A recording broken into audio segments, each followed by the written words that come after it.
और शरीर प्राप्त है, आपको सत्संग भी प्राप्त है। अब परमात्मा ने अपनी वाणी में कहा है कि समझा है तो सर धर पाओ और बहुर नीरे ऐसा दाओ। अब ये ज्ञान जो सत्संग सुनाया जाता है, यदि तेरी समझ में आ गया है तो अब विलंब ना कर, सिर पे पांव धर, अर्थात बहुत तेज दौड़। तेज दौड़ने का तात्पर्य ये है कि पहले तो हम संसारिक कार्यों को एक नंबर पर रखा करते थे। परमात्मा के नाम के विषय में हम कहते थे अभी टाइम नहीं है, बुढ़ापे में लूंगा, अभी तो बच्चों का परवरिश करना है, इनको पाले पोसेंगे, पढ़ाएंगे, फिर इनका विवाह करेंगे, फिर बाद में भक्ति करेंगे। ये जो सारा कुछ विचार हमारे थे, ये ज्ञान का अभाव था। अब ये ज्ञान होने के बाद आपको क्या होगा कि परमात्मा का नाम एक नंबर पर होगा और संसारिक काम सेकंड नंबर पे। क्योंकि प्रत्येक प्राणी, प्रत्येक व्यक्ति प्रयत्न करता है कि मैं घना धनी बन जाऊं, मेरा परिवार सुखी रहे, कोई आपदा मेरे ऊपर ना आवे, कार हो, बढ़िया मकान हो, और उसके सोचते सोचते हम सब कुछ करते रहते हैं, दिन रात प्रयत्न, मेहनत, परिश्रम भी करते हैं, लेकिन उसके उलट ही होता चला जाता है। उसके बाद फिर हम क्या सोचते हैं कि परमात्मा की शरण चलें, किसी संत, या जैसा हमें ज्ञान होता है हम फिर इन झाड़ फूक करने वालों के पास या कहीं हाथ पामिष्ट देखने वालों के पास फिर भटकना शुरू कर देते हैं। तो फिर आत्मा हमें क्या बताना चाहते हैं कि जब आप अपने प्रयत्न से थक जाते हो, शुभ चाहते हुए भी अशुभ हो रहा होता है, लाभ चाहते हुए, लाभ का प्रयत्न करते हुए भी हानि हो रही होती है, तो फिर आप परमात्मा की खोज करते हो। और अब इस सत्संग से आपको ज्ञान होगा कि यदि हम पहले ही भगवान की शरण में हो तो काम परमात्मा ने ही करने हैं।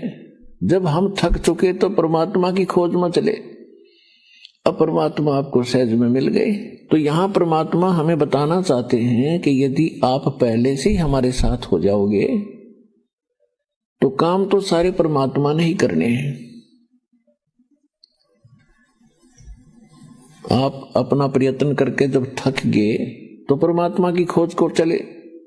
तो इससे सिद्ध है कि परमात्मा कोई परम शक्ति है जो वो काम कर सकता जो हम नहीं कर सकते, इसलिए उसकी खोज हम करते आ रहे हैं।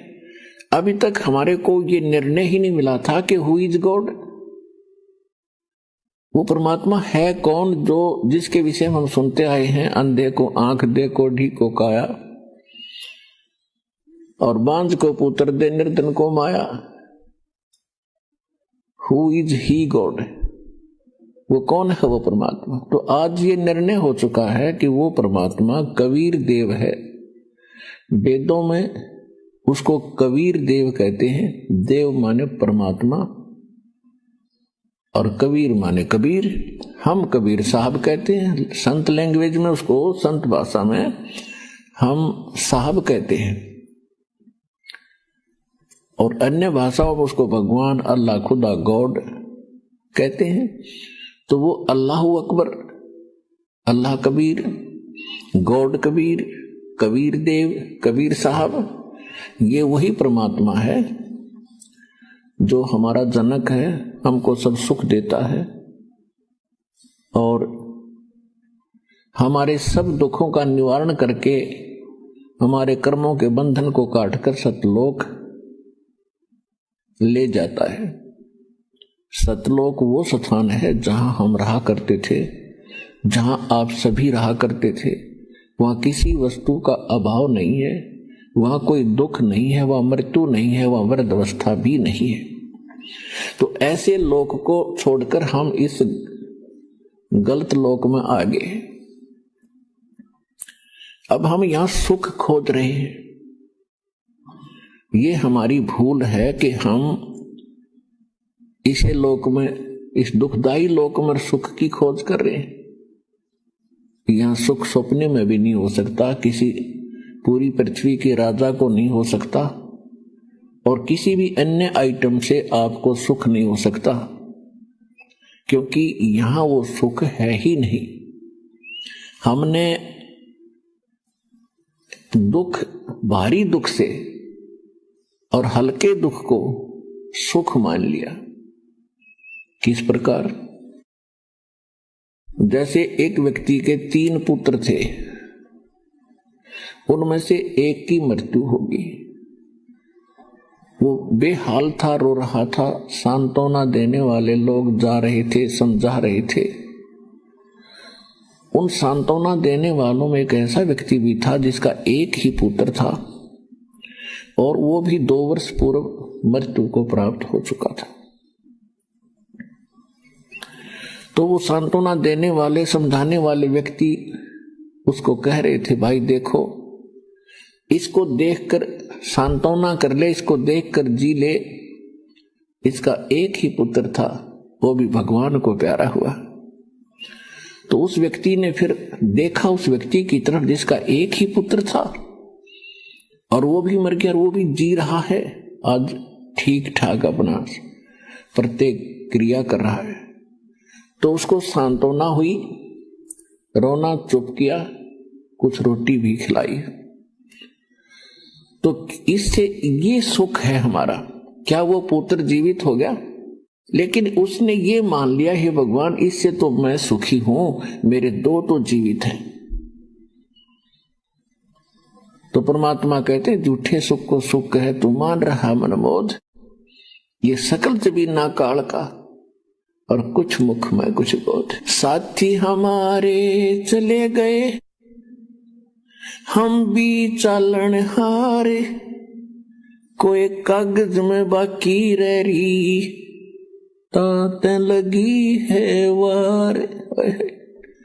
परमात्मा अपने ऊपर उदाहरण देकर आप सभी आत्माओं को समझा रहे हैं कि यहां कोई ना रहे और ना रहा। ये लोक आपका नहीं है, ये आपका ठिकाना नहीं है। आप गलती से यहां सेट होने की कुचेष्टा कर रहे हो।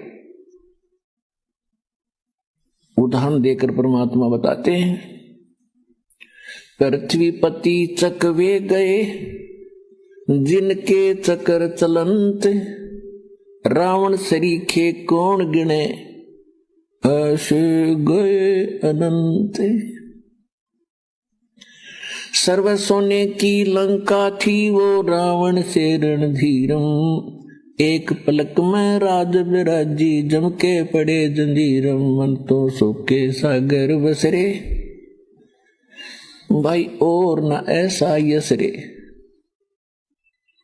यहां आप एक गांव में, शहर में बड़ी सी कोठी बनाकर या कोई छोटी मोटी पोस्ट प्राप्त करके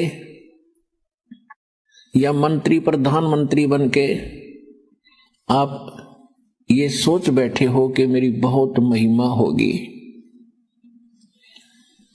पुण्यात्माओं, परमात्मा ने बिल्कुल तोल के रख रखा है इस लोक को। ये कैसा है, यहां आप क्यों फंसे हो, आप किस कारण से यहां रोक रखे हो, सब जगह हाहाकार मचा हुआ है। तो परमात्मा के इस ज्ञान से हमें पता चलेगा कि हम कौन हैं और क्या कर रहे हैं। तो क्या बताना चाहते परमात्मा कि यहां ना कोई रहा ना रहेगा, और आप यहां स्थायी होने की चेष्टा करते हो। अब जैसे कोई अच्छा व्यक्ति, क्योंकि पुण्यात्मा जो पूर्व जन्म के संस्कारी होते हैं, जिनके कोई पिछले जन्म का तप हो